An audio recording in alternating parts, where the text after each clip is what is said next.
start again. It's a redskin.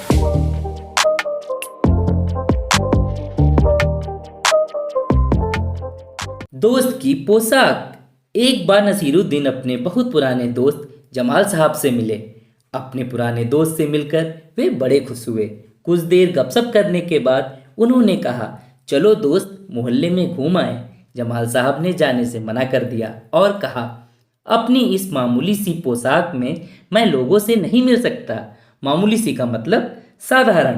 Naseeruddin ने कहा, बस इतनी सी बात। नसीरुद्दीन तुरंत उनके लिए अपनी एक भड़कीली अचकन निकाल कर लाए। भड़कीली का अर्थ होता है वाइब्रेंट, चमकदार कलर वाली ड्रेस। और कहा, इसे पहन लो, इसमें तुम खूब अच्छे लगोगे, सब देखते रह जाएंगे। बन ठन कर दोनों घूमने निकले। कैसे निकले? बन ठन कर का मतलब होता है तैयार होकर। दोस्त को लेकर नसीरुद्दीन पड़ोसी के घर गए। नसीरुद्दीन ने पड़ोसी से कहा, ये है मेरे खास दोस्त जमाल साहब। आज कई सालों बाद इनसे मुलाकात हुई है। वैसे जो अचकन इन्होंने पहन रखी है वह मेरी है। यह सुनकर जमाल साहब पर तो मानो घड़ों पानी पड़ गया। घड़ों पानी पड़ गया का मतलब होता है बहुत ज़्यादा शर्मिंदा हो जाना। बाहर निकलते ही मुंह बनाकर उन्होंने नसीरुद्दीन से कहा, तुम्हारी कैसी अकल है? क्या यह बताना जरूरी था कि यह अचकन तुम्हारी है? तुम्हारा पड़ोसी सोच रहा होगा कि मेरे पास अपने कपड़े हैं ही नहीं। नसीरुद्दीन ने माफी मांगते हुए कहा, गलती हो गई, अब ऐसा नहीं कहूंगा। अब नसीरुद्दीन उन्हें हुसैन साहब से मिलवाने ले गए। हुसैन साहब ने गर्मजोशी से उनका स्वागत सत्कार किया। जब जमाल साहब के बारे में पूछा तो नसीरुद्दीन ने कहा, जमाल साहब मेरे पुराने दोस्त हैं और इन्होंने जो अचकन पहनी है वह इनकी अपनी ही है। जमाल साहब फिर नाराज हो गए। बाहर आकर बोले, झूठ बोलने को किसने कहा था तुमसे? क्यों? नसीरुद्दीन ने कहा, तुमने जैसा चाहा मैंने वैसा ही तो कहा। पोशाक की बात कहे बिना काम नहीं चलता क्या? उसके बारे में ना कहना ही अच्छा है, जमाल साहब ने समझाया। जमाल साहब को लेकर नसीरुद्दीन आगे बढ़े। तभी एक अन्य पड़ोसी मिल गए। नसीरुद्दीन ने जमाल साहब का परिचय उनसे करवाया। मैं आपका परिचय अपने पुराने दोस्त से करवा दूं। यह हैं जमाल साहब और इन्होंने जो अचकन पहनी है उसके बारे में मैं चुप ही रहूं तो अच्छा है। अब देखते हैं इस पाठ के प्रश्न उत्तर। तो कहानी के बारे में कोई 5 प्रश्न बनाकर नीचे दी गई जगह में लिखो। कॉपी में उनके उत्तर लिखो। पहला प्रश्न, नसीरुद्दीन के दोस्त का क्या नाम था? जमाल साहब। दूसरा प्रश्न, दोनों दोस्त कहाँ घूमने गए? मोहल्ले में। तीसरा प्रश्न, नसीरुद्दीन ने कैसी अचकन निकाली? भड़कीली अचकन। चौथा प्रश्न, किसने दोनों का गर्मजोशी के साथ स्वागत किया? हुसैन साहब ने।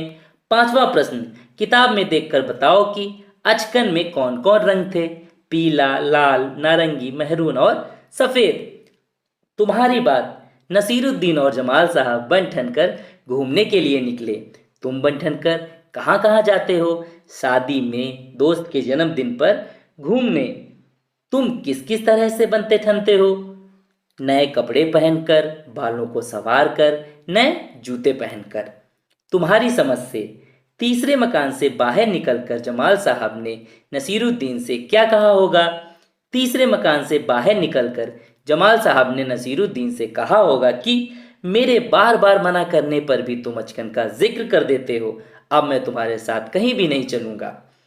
जमाल साहब अपने मामूली से कपड़ों में घूमने क्यों नहीं जाना चाहते होंगे? जमाल साहब को मामूली कपड़ों में देखकर लोगों को लगता कि इनके पास अच्छे कपड़े नहीं हैं, इसीलिए जमाल साहब अपने मामूली कपड़ों में घूमना नहीं चाहते होंगे। नसीरुद्दीन अपनी अचकन के बारे में हमेशा क्यों बताते होंगे? नसीरुद्दीन अपनी अचकन की तारीफ सुनना चाह रहे थे, इसलिए हमेशा बताते होंगे। गपशप। जब जमाल साहब और नसीरुद्दीन हुसैन साहब के घर से बाहर निकले तो उन्होंने अपनी बेगम को नसीरुद्दीन और जमाल साहब से मुलाकात का किस्सा सुनाया। उन दोनों के बीच क्या बातचीत हुई होगी, लिख कर बताओ। बेगम, कौन आया था? हुसैन साहब, नसीरुद्दीन अपने दोस्त के साथ आया था। बेगम, बिना कुछ खाए पिए चले गए। हुसैन साहब, शायद नसीरुद्दीन की किसी बात से जमाल साहब नाराज हो गए और चले गए। घूमना फिरना।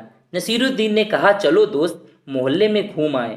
जब नसीरुद्दीन अपने दोस्त से मिले वे उसे अपना मोहल्ला दिखाने ले गए। जब तुम अपने दोस्तों से मिलते हो तब क्या क्या करते हो? जब हम अपने दोस्तों से मिलते हैं तब हम साथ में खेलते और बातें करते हैं। करके दिखाओ। नीचे कुछ वाक्य लिखे हैं, तुम्हें इनका अभिनय करना है। तुम चाहो तो कहानी में देख सकते हो कि इन कामों का जिक्र कहाँ आया है। बन ठर कर घूमने के लिए निकलना, घड़ों पानी पड़ना, मुंह बनाकर शिकायत करना, गर्मजोशी से स्वागत करना, नाराज होना, देखते ही रह जाना। इन सब की एक्टिंग आप अपने क्लास में अपने दोस्तों के साथ करिए। घड़ों पानी पड़ना, नसीरुद्दीन की बात सुनकर जमाल साहब पर तो मानो घड़ों पानी पड़ गया। घड़ों पानी पड़ना एक मुहावरा है। इसका क्या मतलब हो सकता है, पता लगाओ। तुम इसका मतलब पता करने के लिए अपने साथियों या बड़ों से बातचीत कर सकते हो या शब्दकोश देख सकते हो। घड़ों पानी पड़ना का अर्थ होता है बहुत लज्जित होना। इस मुहावरे को सुनकर मन में एक चित्र सा बनता है। तुम भी किन्हीं दो मुहावरों के बारे में चित्र बनाओ। कुछ मुहावरे हम दे देते हैं, तुम चाहो तो इनमें से कोई पसंद कर सकते हो। सिर मुंडाते ही ओले पड़ना, ऊँट के मुंह में जीरा, दिया तले अंधेरा, ईद का चांद। कौन है कैसा? नसीरुद्दीन एक भड़कीली अचकन निकाल कर लाए। भड़कीली शब्द बता रहा है कि अचकन कैसी थी। कहानी में ऐसे ही और सब छांटो जो किसी के बारे में कुछ बताते हों। उन्हें छांट कर नीचे दी गई जगह में लिखो। देखें कौन सबसे ज्यादा ऐसे शब्द ढूंढ पाता है। भड़कीली, पुराना जैसे शब्द किसी के बारे में कुछ खास या विशेष बात बता रहे हैं, इसलिए इन्हें विशेषण कहते हैं। विशेषण का मतलब होता है क्वालिटी टेलिंग वर्ड्स। ऐसे शब्द जो किसी की विशेषता बताते हैं, क्वालिटी बताते हैं, उन्हें कहते हैं विशेषण। आइए ढूंढते हैं। मामूली सी पोशाक, खास दोस्त, यह थे हमारे विशेषण। पास पड़ोस, पड़ोस के घर में जाकर नसीरुद्दीन पड़ोसी से मिले। तुम अपने पड़ोसी बच्चों के साथ बहुत से खेल खेलते हो, पर क्या तुम उनके परिवार के बारे में जानते हो? चलो दोस्तों के बारे में और जानकारी इकट्ठा करते हैं। यदि तुम चाहो तो उनसे ये बातें पूछ सकते हो। घर में कुल कितने लोग हैं, उनके नाम क्या हैं, उनकी आयु क्या है, वे क्या काम करते हैं। इस सूची में तुम अपने मन से बहुत से सवाल जोड़ सकते हो। इस प्रश्न को आप अपने दोस्तों से पूछकर हल करिए। शब्दों का हेर फेर, झूठा, जूठा, इन शब्दों को बोलकर देखो। ये मिलती जुलती आवाज वाले शब्द हैं। जरा से अंतर से भी शब्द का अर्थ बदल जाता है। नीचे इसी तरह के कुछ शब्दों के जोड़े दिए गए हैं। इन सब के अर्थ अलग अलग हैं। इन शब्दों का वाक्यों में प्रयोग करो। घड़ा, गढ़ा, घूम, झूम, राज, राज, फन, फन, सजा, सजा, खोल, खौल। आइए अब करते हैं वाक्य प्रयोग। घड़ा, यह घड़ा मिट्टी से बना है। गढ़ा, कलाकार ने इस मूर्ति को सुंदरता से गढ़ा है। घूम, चलो घूम के आए। झूम, झूम बराबर झूम। राज, अंग्रेजों ने 200 वर्षों तक राज किया। राज, तुम कौन सा राज छिपा रहे हो। फन, अपने फन यानी हुनर को पहचानो। फन, सांप के फन को कुचल दो। सजा, सारा शहर सुंदर सजा है। सजा, चोर को सजा दो। खोल, तकिया का खोल उतार दो। खौल, पानी खौल गया। अब देखते हैं इस पाठ में दी गई एक छोटी सी कहानी को। नसीरुद्दीन का निशाना। एक दिन नसीरुद्दीन अपने दोस्तों के साथ बैठे बतिया रहे थे। बात ही बात में उन्होंने गप मारना शुरू कर दिया। गप का मतलब होता है बढ़ा चढ़ाकर बात को बताना जिनका कोई अर्थ ही नहीं होता है। तीरंदाजी में मेरा मुकाबला कोई नहीं कर सकता। मैं धनुष कसता हूँ, निशाना साधता हूँ और तीर छोड़ता हूँ। सू, तीर सीधे निशाने पर लगता है। दोस्तों को विश्वास नहीं हुआ। उन्होंने नसीरुद्दीन की परीक्षा लेने का फैसला किया। एक दोस्त भागा भागा गया और तीर धनुष खरीद कर ले आया। नसीरुद्दीन को थमाते हुए उसने कहा, ये लो तीर धनुष और अब साधो अपना निशाना उस लक्ष्य पर। देखते हैं कि तुम सच बोल रहे हो या झूठ। नसीरुद्दीन फंस गए। उन्होंने धनुष अपने हाथों में उठाया, डोर खींची, निशाना साधा और छोड़ दिया तीर को। सू, तीर निशाने पर नहीं लगा, बल्कि वह तो बीच में ही कहीं गिर गया। हा हा हा हा हा। सभी दोस्त हंसने लगे। क्या यही तुम्हारा बेहतरीन निशाना था? उन्होंने कहा। नहीं नहीं, हरगिज नहीं, यह तो काजी का निशाना था। मैं तो तुम्हें दिखा रहा था कि काजी कैसे निशाना लगाता है। इतना कहते हुए नसीरुद्दीन ने दोबारा धनुष उठाया, डोर खींची, निशाना साधा और तीर को छोड़ दिया। सू, इस बार तीर पहले वाले तीर से तो थोड़ा आगे गिरा, पर निशाना फिर भी चूक गया। दोस्तों ने कहा, यह तो जरूर तुम्हारा ही निशाना था नसीरुद्दीन।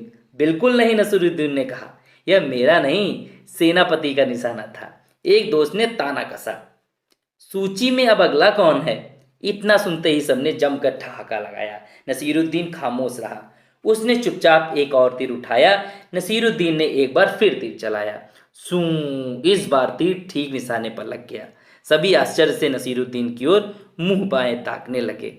इससे पहले कि कोई कुछ कह पाता, नसीरुद्दीन ने एक विजेता के अंदाज में कहा, देखा तुमने, यह था मेरा निशाना।